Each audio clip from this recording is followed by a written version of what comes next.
fi ñu koy tàmbali en ce jeudi 23 janvier 2025 dañuy dem fële ca maison de la presse fekk fa ñi nga xamante ni ñoom ñoo jiitee patronat ci wàllu këru taskatu xibaar di CDEPS conseil des diffuseurs et éditeurs de presse ginnaaw nag démb bi nga xamante ni mujj nañu amal li nga xamante ni daal mooy seen conférence de presse foofu ca maison de la presse Babacar Touré bi ñu leen ko bañalee woon altine bii ñu génn mujj nañ ko amal foofu ci biir loolu daal yéen nañ ci yàbbi nañu déglu ji benn extrait ci vidéo bi dellu soit. Voilà donc Mamoudou Ibra Kane nee na confirmé na ne am na ñaari demande d'audience yu ñu ko adressé qui sont restées sans suite léegi nag comme moom il veut vraiment que ñu jaar ci li nga xam ne moom mooy le rituel administratif dinañu ko adressé waat une demande d'audience dinañu sacrifier waat à ce formalisme là administratif et puis toog di ko déglu mais en attendant la situation des entreprises de presse dafa nekk di détériorer wu de jour en jour dafa am lu ñu njëkk a faagaagal mu nekkoon la pandémie de la Covid-19 ba ñu jógee ci pandémie Covid-19 entreprise yu baari dañu koo yëg ñi nga xam ne dañ daan ñëw di indi publicité ci ñun sax ñoom tamit dañu koo yëg ba dañoo wàññi li nga xam ne moom mooy seen assiette publicitaire ñuy jéem a jóg ak daanu ñu ngi duggaat ci crise politique 2024 une alternance démocratique une troisième alternance démocratique mais on s'attendait quand même comme ni mu tàmm di amee que Sénégal bu changement amee même quand c'est dans le cadre d'un régime dans la continuité daanaka di nga toog 3-6 mois affaire yi dina tagga témbee yu bari day taxaw en attendant ñu former waat gouvernement changement yi ñu def ko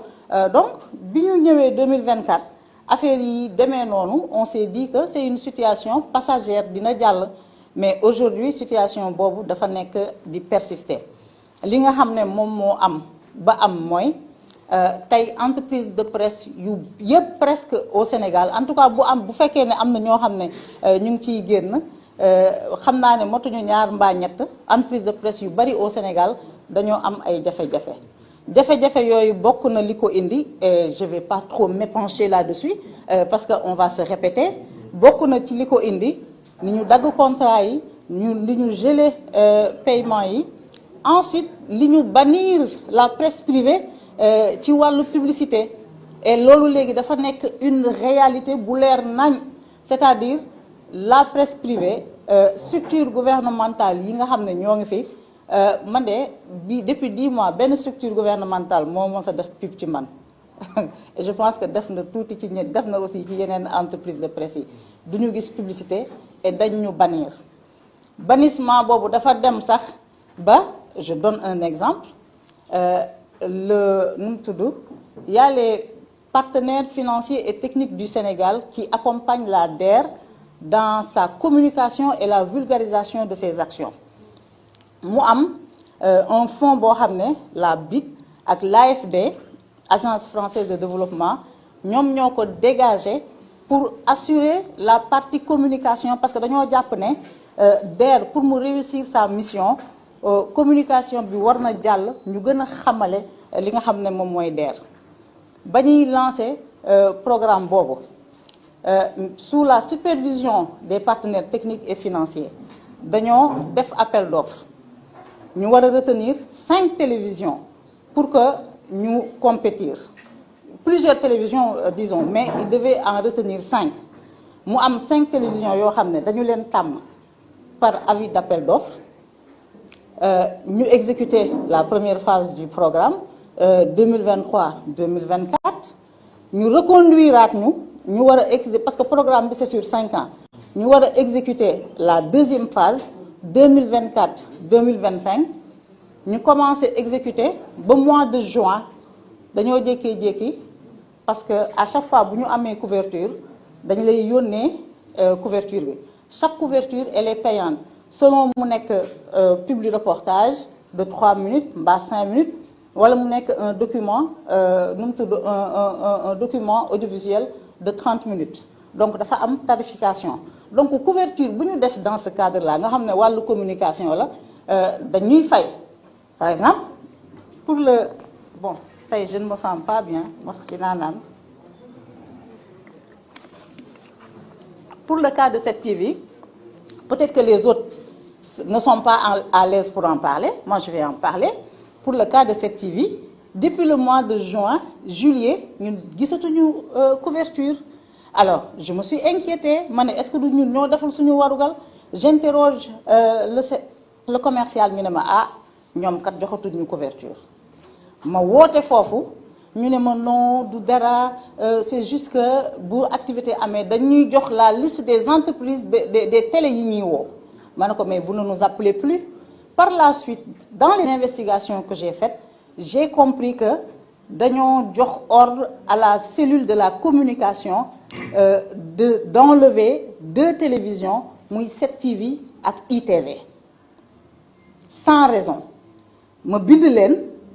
di leen laaj des explications. J'ai écrit à l'administratrice générale de l'ADER. Je n'ai toujours pas d'explication. Et là, j'ai adressé une correspondance à la BIT et à l'AFD pour les informer que le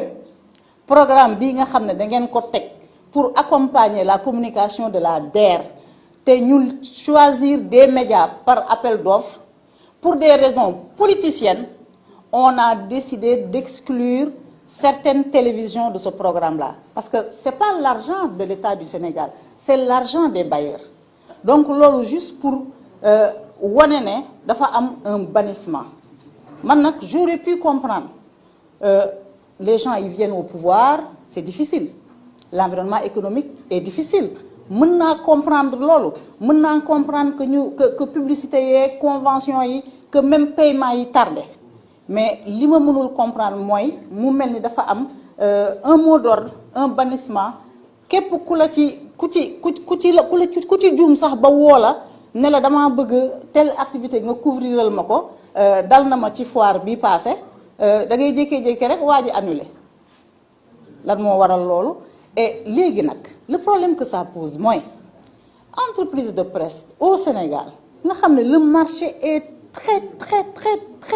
limité. kaddu yoo xamante ni daal patronat de la presse yëkkati nañ ko démb bi ñu jàkkaarloog taskatu xibaar yi foofu ca maison de la presse ki ko jiite di Mamadou Ibra Kane kii di Maïmouna Ndour Faye di patron 7TV yéen ñi bi daal ginnaaw nag bi nga xamante ni daal lépp lu soxal rendez-vous bi nga xamante ni daal dañ ko manqué woon altine bi ñu génn jëmale ko daal ci conseil des diffuseurs et éditeurs de presse bu Sénégal ñu tuddee ko CDEPS tenir nañ daal benn point de presse démb ci àllarba bi daal pour pencher wu daal ci li nga xamante ni mooy crise bi nga xamante ni jamono ji daal mi ngi secoué li nga xamante ni daal mooy média bu Sénégal ginnaaw loolu daal lépp lu ñuy sàkku daal maanaam mooy ñu amal benn dialogue ak ñi nga xamante ne daal ñoo jiitee li nga xamante ne mooy réewu Sénégal plus particulièrement Diomaye son premier ministre ak ministre de la communication pour que ñu waxtaanee daal li nga xamante ne tey jii mën na sauver li nga xamante ne mooy këru taskatu xibaar yi nga xamante ne daal jamono ji ci jafe-jafe yu métti la ñu nekk ginnaaw nag régime bu bees bi bu mu ñëwee lu mu njëkk a xool daal mooy naka lay xojee ñi nga xamante ne daal mooy këru taskatu xibaar yi ba nga xamante ne daal ñu bëri tëj nañu ñi ngi am ay arriérés de salaire ñenn ñi dem ba nga xamante ni mënuñu sax fay seen ay salaire seen employé